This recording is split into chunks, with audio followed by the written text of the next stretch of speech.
بسم اللہ الرحمن الرحیم۔ السلام علیکم ورحمۃ اللہ وبرکاتہ۔ دوستو، میں اپنے چینل پہ دجال، تیسری جنگ عظیم اور قیامت کی نشانیوں کی ایک سیریز چلاؤں گا، جس میں ہر روز آپ کو ایک نئی ویڈیو ملے گی اور اس پر تحقیق ملے گی۔ تو آج جس موضوع پر ہم بات کرنے جا رہے ہیں وہ دجال کا ابتدائی تعارف ہے۔ دجال کے معنی جھوٹ، فریب، حق اور باطل کا آپس میں غلط مدد کرنا ہے۔ چونکہ دجال میں یہ سارے عیب ہوں گے، اس لیے اسے دجال کہتے ہیں، یعنی بہت زیادہ جھوٹ بولنے والا اور بہت زیادہ فریب دینے والا۔ یہ دجال موٹا اور بڑے ڈول والا ہوگا، جوان ہوگا، شکل و صورت سے شریف اور خوبصورت لگے گا۔ اس کا رنگ گندمی اور صاف ہوگا، قد پست یعنی ٹھگنا ہوگا، اس کا سر سام کی طرح ہوگا، سر کے بال منگریلے ہوں گے اور بہت زیادہ ہوں گے، جو موٹے اور سخت ہوں گے جیسے درخت کی شاخیں۔ سر اور داڑھیں اس طرح ملے ہوں گے گویا کہ اس کی گدی ہی نہیں ہوگی، اس کی ٹانگیں ٹیڑھی،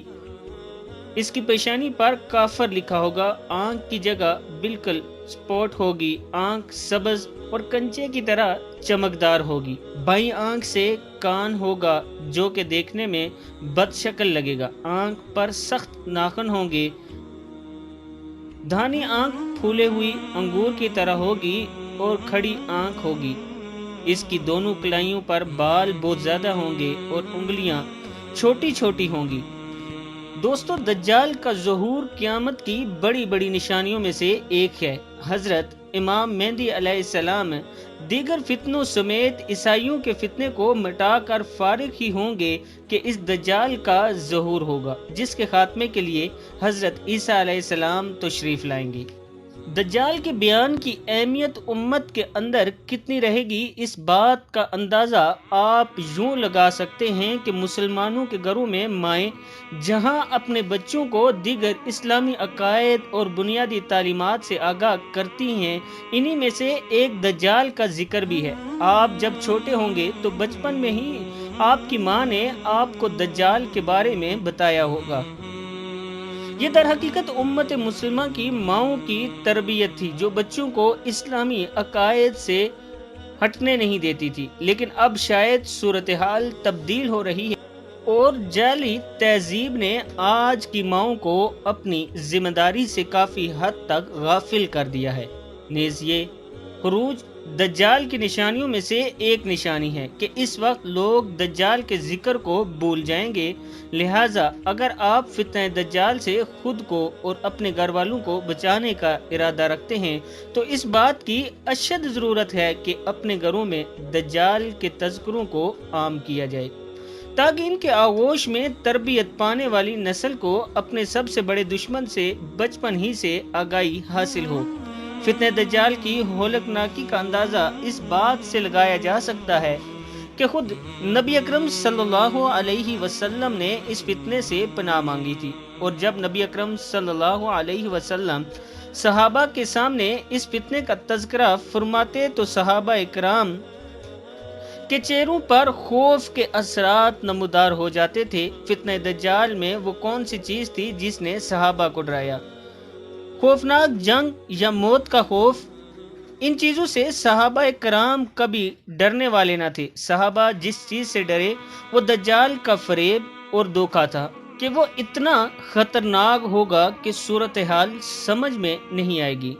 گمراہ کرنے والے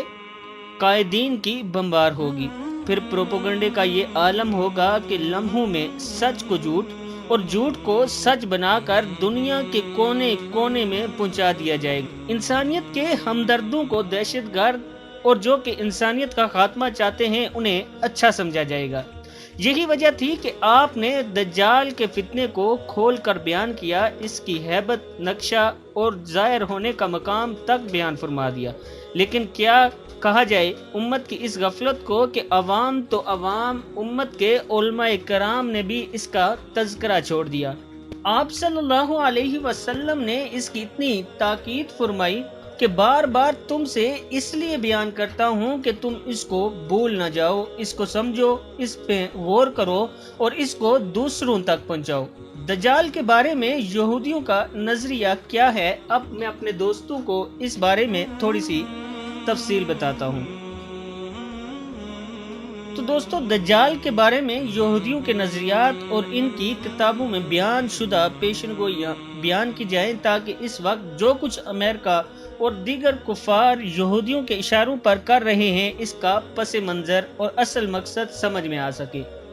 دجال کے بارے میں یہودیوں کا یہ نظریہ ہے کہ وہ یہودیوں کا بادشاہ ہوگا، وہ تمام یہودیوں کو بیت المقدس میں آباد کرے گا، ساری دنیا پر یہودیوں کی حکومت قائم کرے گا، دنیا میں پھر کوئی خطرہ یہودیوں کے لیے باقی نہیں رہے گا، تمام دہشت گردوں یعنی مسلمانوں کا خاتمہ کر دیا جائے گا اور ہر طرف امن و امان اور انصاف کا دور ہوگا۔